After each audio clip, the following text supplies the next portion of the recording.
Hello everyone, and today we will complete our chapter that is of BA first year, that is the third chapter written by Arundhati Roy, Are Dams the Temples of Modern India?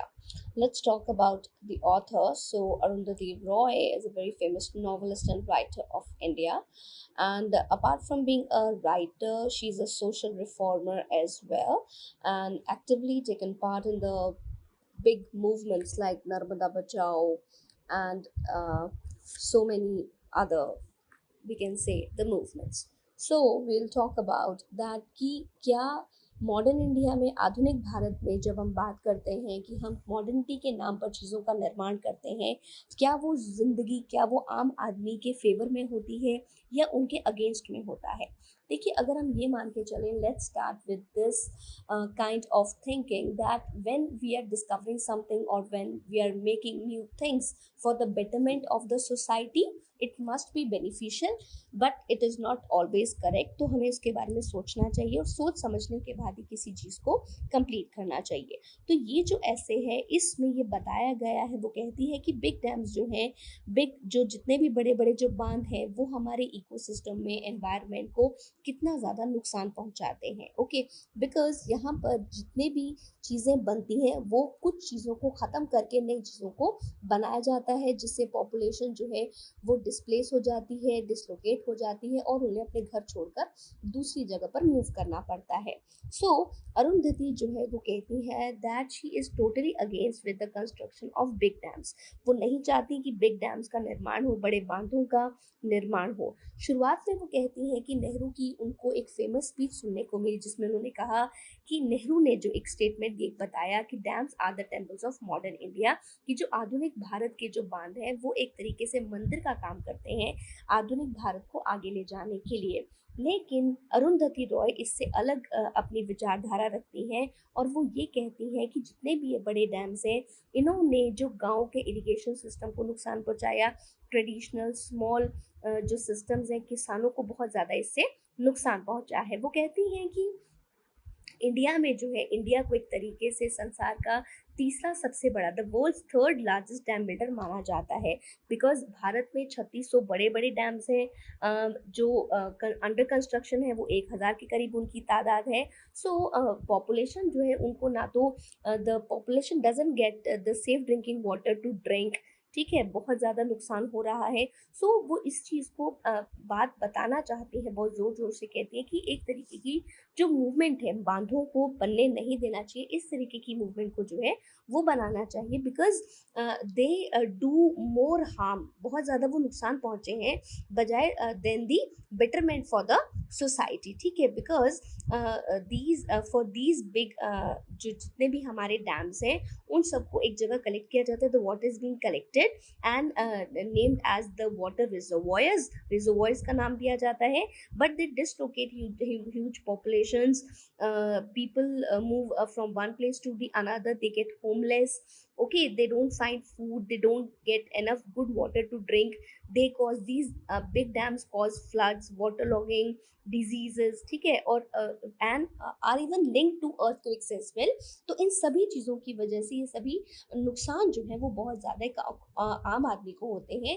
जैसे floods आ जाते हैं, बहुत ज़्यादा पानी आ जाता है, पानी रुक जाता है, बीमारियां फैल जाती हैं और अर्थक्वेक भी इन्हीं की वजह से आते हैं। So she brings out the knowledge for the common man that these big dams do the opposite, है ना। ये बहुत ज़्यादा अलग करते हैं, ओपोजिट करते हैं, कोई फेवर की बात नहीं करते हैं। और जितनी भी एडवांस कंट्रीज हैं, उन्होंने बिग डैम्स को बनाना जो है वो बंद कर दिया है, उनको ठीक नहीं लगता है in the name of development. ये डेवलपिंग कंट्रीज में भी हो रहा है और डेवलप्ड कंट्रीज में भी हो चुका है। ओके, सो जब उन्होंने इस चीज़ को नाम दिया, सो द फुट सोल्जर्स और we can say the followers of Nehru, they started making these dams in a very large quantity, बहुत ज़्यादा उसको बनाया जा रहा था। They follow this system but they took control of all these traditional system, लेकिन उन्होंने ओवर पावर कर लिया विलेज के ट्रेडिशनल इरिगेशन सिस्टम को और उनको गरीबी की कगार पर छोड़ दिया। तो ऐसे कई वर्ड्स आते हैं जो हमें समझना चाहिए। रिग्रेट का मतलब जैसे अफसोस करना हो जाता है, कोई चीज़ सस्पिशियस है तो हमें लगता है कि जिस पर हम शक कर सकते हैं।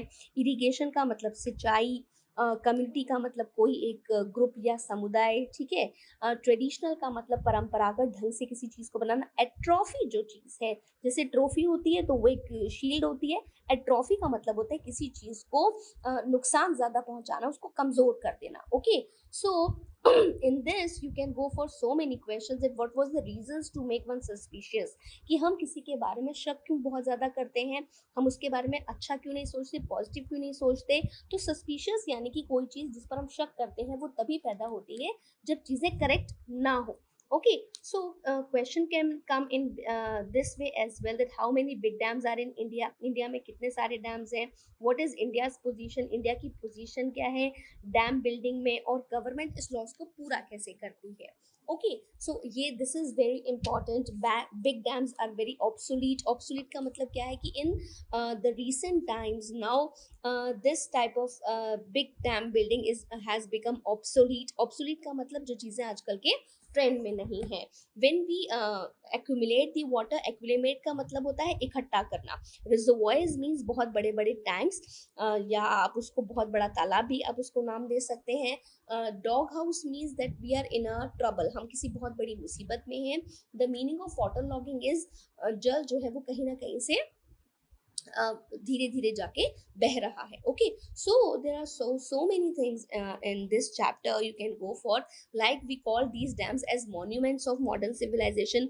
You can go for this as well, कि आप इसको quotation के अंदर लिख सकते हैं कि monument क्यों कहा गया है big dams को modern civilization में। अरुंधति रॉय जो है एक्चुअली कहना क्या चाहती है, in her voice, in her belief, she says that according to Arundhati Roy, she is having a very much pain for the common man. उसका एक कॉमन आदमी के लिए बहुत ज़्यादा दर्द है कि इन चीज़ों को, एक देखिए ये there is a big difference between the rich and the poor.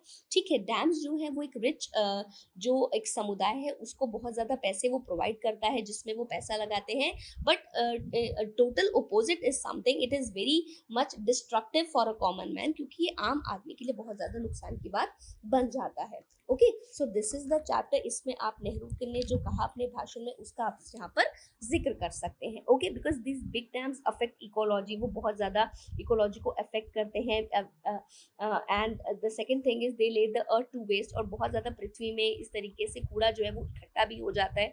So Arundhati Roy she ends up this with a note of a big warning. She says that she is totally against building the big dams because they are not favorable for the fate of a common man. Common man के भाग्य के लिए चीजें सही नहीं है, because these are not approachable, हम इसमें कुछ कर नहीं सकते, है ना। So there are few terms जहां पर आपको इन टर्म्स का ध्यान भी रखना है। First is geology. अगर आपको चैप्टर में जब आप पढ़ते हैं अरुंधति रॉय में तो उसमें एक जियोलॉजी वर्ड आता है, and the meaning of geology is the science of the study of earth. जब हम पृथ्वी के बारे में कुछ पढ़ते हैं, कार्डियोलॉजिस्ट का मतलब होता है एक ऐसा डॉक्टर जो क्या करता है, जो दिल की बीमारियों के लिए जो है उसमें वो स्पेशलाइजेशन करता है।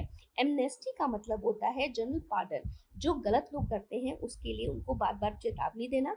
ईमेल का मतलब हमें पता है that is an electronic mail जो हम अपने कंप्यूटर से भेजते हैं। इन्वेस्टमेंट बैंकर का मतलब होता है जो एक बैंक की डिवीजन में काम करता है जहां पर वो इस तरीके की एक्टिविटीज में इन्वॉल्व होता है। So this is a very nice and a very good chapter, and you can go for a little bit of things and you can mark out the speech parts of Nehru जो अरुंधति ने अपने रॉय ने chapter में उसको mention किया है। So thank you.